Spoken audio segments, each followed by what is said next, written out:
মানুষের জীবন এক নিরন্তর যাত্রা, যা কখনো সুখের, কখনো দুঃখের, কখনো আশার, কখনো হতাশার। এই যাত্রা কখনো সরল, কখনো জটিল, তবে প্রতিটি পদক্ষেপে মানুষের পরিচয় গড়ে ওঠে। ধন্যবাদ মাননীয় স্পিকার, আমাকে মহান মঞ্চে বক্তব্য প্রদানের সুযোগ করে দেওয়ার জন্য। আজকের বিতর্কের বিষয় নির্ধারিত হয়েছে সামাজিক যোগাযোগ মাধ্যম ছাত্র মানব জীবনের সুফল বয়ে আনছে।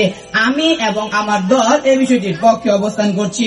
মাননীয় স্পিকার, যে ওয়েবসাইট বা অ্যাপ্লিকেশনে এর ব্যবহারকারী তাৎক্ষণিকভাবে বিভিন্ন কন্টেন্ট শেয়ার করতে পারে, অন্যদের সাথে যোগাযোগ কিংবা অনুভূতি আদান প্রদান করতে পারে, তাকে সোশ্যাল মিডিয়া বা সামাজিক যোগাযোগ মাধ্যম বলা হয়। মাননীয় স্পিকার, সামাজিক মাধ্যম আসার আগে যোগাযোগ এতটা সহজে আমাদের কাছে কখনোই ধরা দেয়নি। মাননীয় স্পিকার, 2 দশক আগেও আমাদের কোনো আত্মীয় স্বজন বিদেশে পাড়ি জমালে তাদের সাথে যোগাযোগ করা ছিল অনেক বেশি কষ্টসাধ্য ও সময় সাপেক্ষ ব্যাপার। মাননীয় স্পিকার, আমরা সবাই জানি একজন মায়ের কাছে তার সন্তান হীরার টুকরার মতো। ঠিক 2 দশক আগে সেই হীরার টুকরা সন্তান যখন প্রবাসে চলে যেত, তখন একজন মা চাইলেও তার সন্তানকে এক নজর দেখার সুযোগ পেত না। মাননীয় স্পিকার, কিন্তু আজকে সামাজিক যোগাযোগ মাধ্যমের আশীর্বাদে চাইলে ভিডিও কলে যে কোনো দেশে বসে তারা আপনজনকে দেখার সুযোগ পাচ্ছে, যা 2 দশক আগেও সম্ভব ছিল না। 2 দশক আগেও মাননীয় স্পিকার, নিজের আপনজনের মৃত্যুর খবরটা পর্যন্ত একজন প্রবাসী সহজে পেত না। তাদের কাছে পাঠানো চিঠি পৌঁছাতেও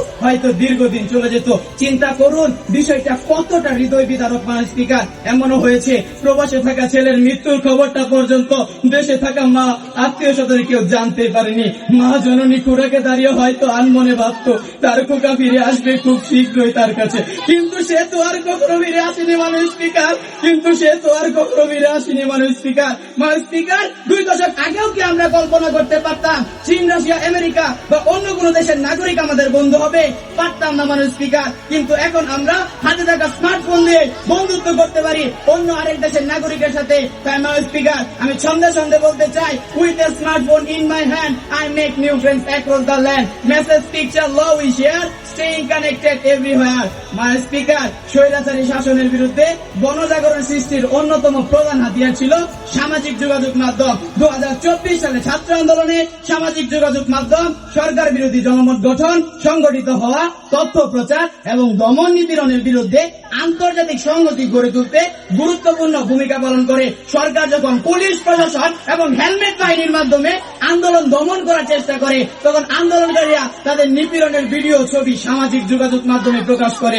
নির্যাতনের ভিডিও ভাইরাল হয়, পুলিশি হামলা, গ্রেফতার, গুম, নির্যাতনের ভিডিও আন্তর্জাতিক গণমাধ্যম ও মানবাধিকার সংস্থা নজর আসে। সরকার যখন আন্দোলনকারীদের সন্ত্রাসী প্রচার করতে চায়, তখন ভুক্তভোগীদের নিজস্ব বক্তব্য ফুটে জনমনে ভিন্ন চিত্র তুলে ধরে। তখন সকলে অন্তরে কবিতা দুটি চরণ, গুমের ছবি পোস্ট হলে কেঁপে ওঠে অন্তর, স্বৈরাচারের মুখোশ খুলে প্রতিবাদের ঘূর্ণিঝড়। মাননীয় স্পিকার, আন্দোলনকারীরা নিজেদের ব্লগ, পডকাস্ট, ইউটিউব চ্যানেলের মাধ্যমে প্রতিবেদন প্রকাশ করে। সাধারণ মানুষ সাংবাদিকতায় অংশগ্রহণ করে। সরকারের ইন্টারনেট বন্ধের চেষ্টার বিরুদ্ধে ভিপিএন ও বিকল্প প্রযুক্তির সাহায্যে আন্দোলনকারীরা তথ্য ছড়িয়ে দেয়। সে অবস্থায় একটি ছন্দ আমার মনে পড়ে যায়, যে সামাজিক যোগাযোগ মাধ্যমে উঠেছিল মানুষের গণজোয়ার, সেই জোয়ারের পতন হয়েছে ব্রিটিশ হাসিনা সরকার। মাননীয় স্পিকার, যে সামাজিক যোগাযোগ মাধ্যমে একজন প্রবাসীর মা তার সন্তানকে সরাসরি দেখতে পারে, যে মাধ্যমে একজন শিক্ষার্থী ঘরে বসে অনলাইন ক্লাস সম্পন্ন করতে পারে, যে সামাজিক যোগাযোগ মাধ্যমে ফ্যাসিস্ট সরকারের পতন হতে পারে, সে অবস্থান থেকে আমার প্রতিপক্ষ দলের বক্তারা কি এখনো বলবেন যে সামাজিক যোগাযোগ মাধ্যম ছাত্র মানব জীবনে ধ্বংস বয়ে আনছে? মাননীয় স্পিকার, প্রতিপক্ষ বক্তাদের উদ্দেশ্যে আমি একটি কথাই বলতে চাই, সুন্দর কথা বলে বক্তব্যের শ্রুতি মাধুর্যতা বৃদ্ধি করা যায়, কিন্তু নিজেদের যুক্তিহীন যৌক্তিকতা প্রমাণ করা যায় না। তাই মাননীয় স্পিকার, আমি আবারও সঙ্গে বলতে চাই, social media brings us close, sharing knowledge, heart and cross. From classroom to the world so wide, learning and going with every guide. A student to a helpful aid in this digital world, progress is made. বিজ্ঞ প্রতিপক্ষ আল্লাহ তাআলা যখন একজন মানুষকে সৃষ্টি করেছেন, তখন তার সামনে 2টি পথ খোলা রেখেছেন। একটি পথে গেলে সে পাবে চিরশান্তির স্থান জান্নাত, আর অপরটিতে রয়েছে জাহান্নাম। প্রত্যেক বান্দারই ভালো পথটা অনুসরণ করে জান্নাতে যাওয়ার সুযোগ রয়েছে। এরপরেও অনেক মানুষ জাহান্নামে যাবে।